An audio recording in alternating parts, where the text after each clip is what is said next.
Hello guys, welcome back to my channel. Today I'm going to be walking you guys through how I recreated Lori Harvey's Essence magazine cover shoot. So I first saw this shoot, I think when it was posted towards the end of 2022, early 2023, and I loved the entire shoot, but my favorite concept from that was the one reflective concept that they had with the mirror, and you have her and then her reflections directly down below and her shoulders are kind of up like this. I knew I loved that picture and I wanted to kind of recreate it and put my own twist on it. So I'm going to be walking you guys through how I recreated the picture, from the planning process to how I scouted out a model to actually executing and then editing the picture myself. So here we go. And before we start, if you guys could give me a like, comment, and subscribe, I would really appreciate it. I'll also have my Instagram right here so you guys can connect with me on there and see the pictures from the shoot that I'm referencing. I think the first step of this was the planning process. So for all my shoots, I always make mood boards, and I use this website called Milanote.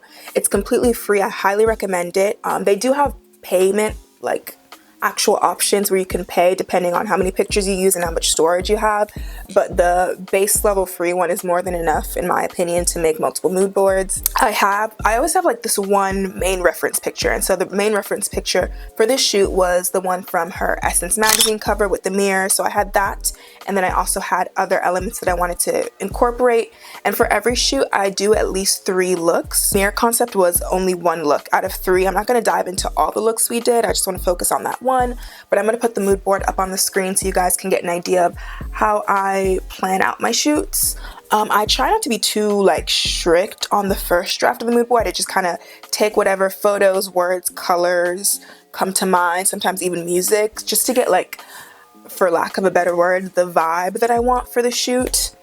So I always have that, and then that's what I square away first. And then my next order of business was actually finding a model. I find my models through Instagram and Facebook. I find that Facebook has a few more hits. So I'm part of a photographers and models Facebook group in my city. There's actually a few of them. So what I'll do is create a Google form for people to apply. I'll have them put where they're based, if they're comfortable providing their own wardrobe, if they can do hair and makeup, their height, their Instagram handle, and then have them insert pictures of themselves. And from there, I'll push out the link to the form on Facebook, and then people will apply. I'll look through, and then from there, I'll just select a model.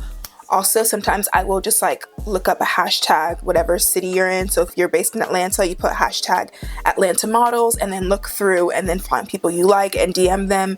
That's also what I've done in the past. For this shoot though, I connected with this model through Facebook, and my criteria for models, I don't really have a specific look I'm going for. I just kind of, I don't really have a look. I like to have people who have some modeling experience, people who are comfortable in front of the camera. They don't have to have a ton of modeling experience, but that would be a plus. And then people who also have a creative eye of their own. You can kind of tell from someone's personal Instagram and just things that they post if they're creative in their own way. I feel like that allows for a more fun collaboration. It kind of takes all the pressure off of me of having to come up with everything myself. And so with this model I worked with, her name is Carter. She also had some ideas that I really liked and was able to incorporate into the looks, so it just made the shoot a lot more enjoyable and easy. So after that, the next thing I do is source out a studio and then work on props. For this one, I had a studio that I had worked with in the past, and so I just went with that one because I knew they were well equipped, I knew where it was, and then I knew that it was a reasonable price. And the big prop for this one was obviously the mirror. And I'd actually tried to recreate this concept before using just for a self-portrait session, but then the mistake that I made the first time was the mirror. I think in order to get that full reflection, not have the head cut off, I had a more square shaped mirror, but you really need a long rectangle that's also somewhat wide so the shoulders don't get cut off.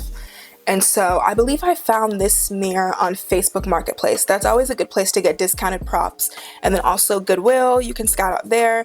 I had a hard time finding an actual big size mirror with no frame that wasn't scratched up at Goodwill.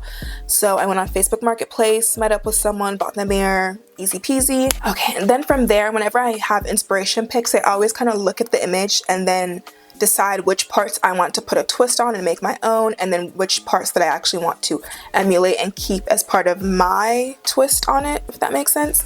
So I knew I wanted to have that topless look. The model wasn't actually topless, she was just wearing a bandeau bra.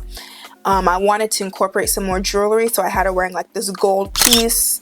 I really liked the original photo where Lori's hair was kind of back and it's just like her face and then like body. So I had the model wear a low bun, and then we also had some ring jewelry. We switched up the poses. So she had that one where she was just, well, you guys can't even see on the table, the one where she was just like this, and then we also did one where she was playing around with her hands. And then I knew I wanted a different color backdrop. I really liked the backdrop of the original, but I didn't want to just copy the photo outright. I just wanted to draw inspiration from it. So for my backdrops, I typically go to Joann's fabric store. I look through and then find one that I like, and then I usually do, if you're doing a tight portrait, you're only going to need 1 yard because you're not going to need the whole backdrop to show. But if you're doing full body, then you might need like 3 to 4 yards, and I would just eyeball it. It also depends on the space you're working with, the height of your model, and how you want the image to look in terms of like negative space, if you want it to be more intimate, more wide shot. So that varies. For me, I only needed 1 yard because I knew it was just going to be a tight portrait. So I didn't have a color in mind of what I wanted. I just went into Joann's, shopped around, saw this really pretty like pinky mauve color. I really liked it, so I got 1 yard of that. The studio has a white sink wall, so I just had my own backdrop stand over that for these shots. I would say the most challenging part of this shoot was the mirror itself. The dimensions this time were good. The model's head wasn't cut off or anything. I underestimated how heavy that glass would be. It was a pretty big piece of glass. There was no frame or anything. And there was like nothing for me to like hoist it on. Hoist? Is that a word? Like to hold it on, so I just had to like hold it myself.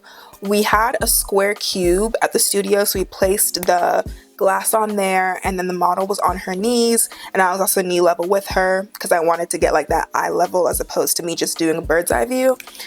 And for some of them, you could actually see the background or like the border where the mirror cut off, but I just cropped in, or some of them I shot more tight. So the actual shoot process of capturing the images was pretty easy.